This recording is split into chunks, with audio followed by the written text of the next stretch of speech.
Hey everyone, this is John the Watch Concierge, and today I'm going to be doing a review of my Parnis watch. And I have this watch in my collection for around 2 years now, and maybe a little bit over that. But this is a watch that I haven't really used that much, and so I'm actually going to be putting it up for sale. And it's a fantastic looking watch and really nice quality in terms of value that you get for what you pay, which I paid around, I think at the time was around $75 for this watch, whereas now I think it's a little bit higher at around maybe $100 or so. The reference number for this one is PA6061, and just wanted to show you also, this is the box that you'll typically get with your Parnis watch, and you also get the instruction manual and international guarantee, which is blank, as well as this little tag.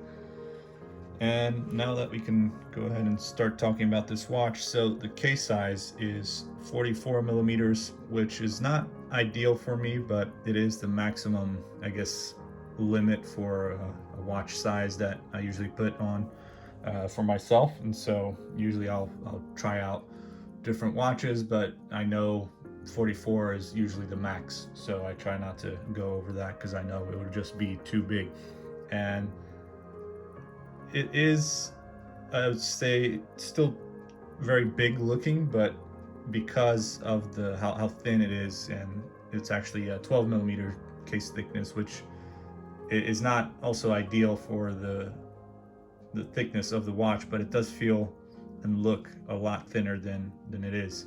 And so it allows me to have this watch on my wrist, and the lugs don't extend out too much, and the watch still looks very good and within its limits, or at least reasonable limits to how it looks on my wrist.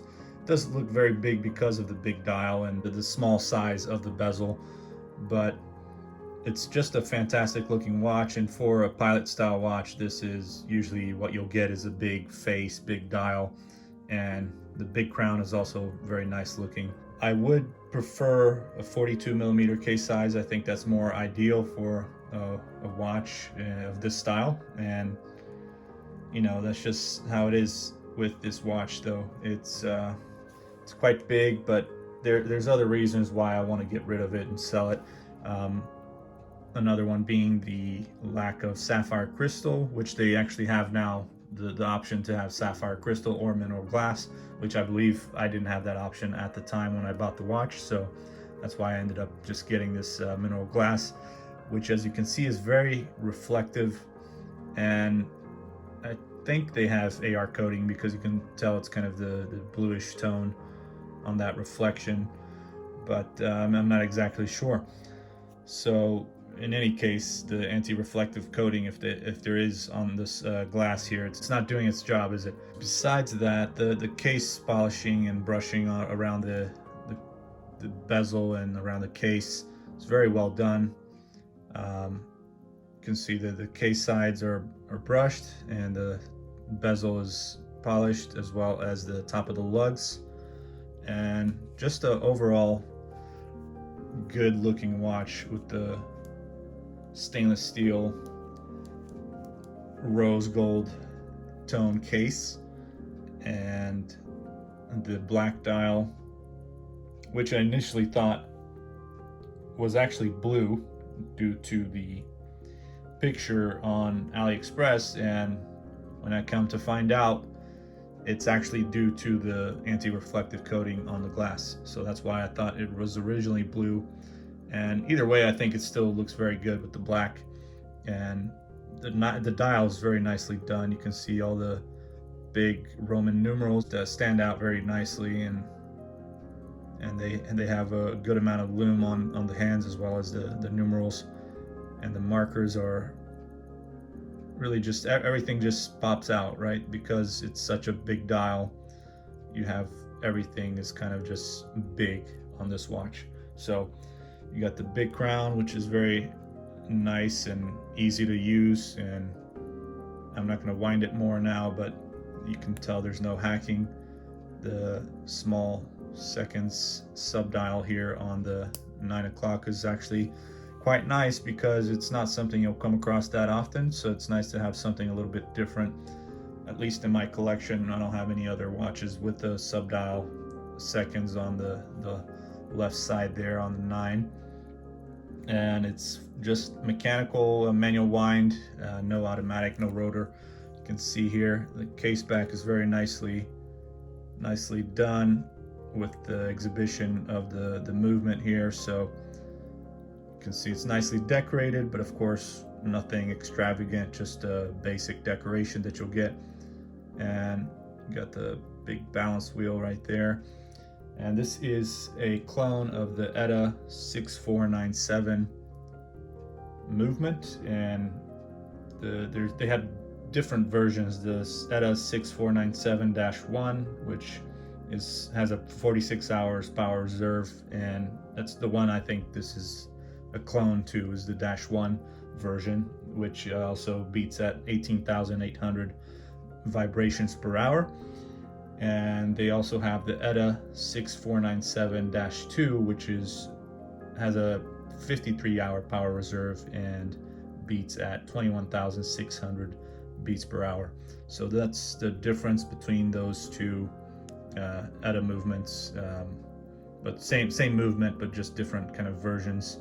One with the extended power reserve, and this is of course the Chinese version of it. So it's very nicely done. And what else can I say about this watch? So the strap here, I would say, is not the ideal, because you can see here, if you kind of look over, it's not very nicely done here on the sides.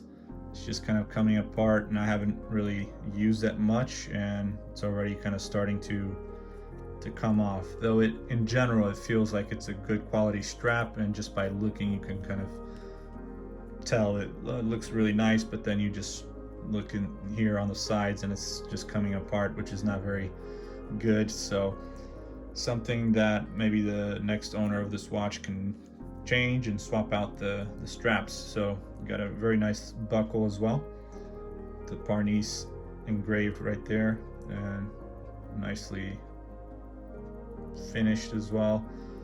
Yeah, I like the color of the strap is really good looking, and I wish they just had a strap that would be a little bit more well made, considering this one here looks to be a little bit flimsy, but you know, it is what it is.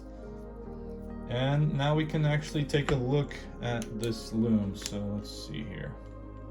It's kind of hard to tell right now, and doesn't seem like the strongest Lume, but it does its job when it comes to looking at your wrist at night when you're in bed and you want to tell the time.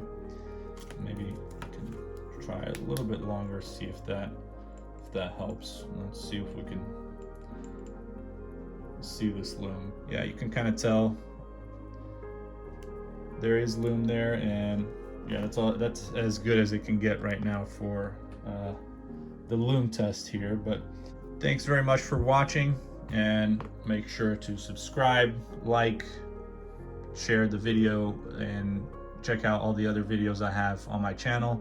Make sure to also follow me on Instagram, and I'm also on Watch Crunch. So if you're not familiar with Watch Crunch, is a app that you can download on your phone, and it's specifically for watch collectors and enthusiasts. So it's just watch related Instagram, I guess you could say. So, and they have other features that of course you won't see on Instagram, like you can review a watch and then just put the different details of the watch, and they also have news related to watches, so you can see different articles and different magazines, online magazines. You can follow me on Instagram and DM me. Let's start some conversations, and feel free to also comment on this video, so give me your feedback on what you think about this watch and this brand, and I'll see you guys next time. Thank you and take care.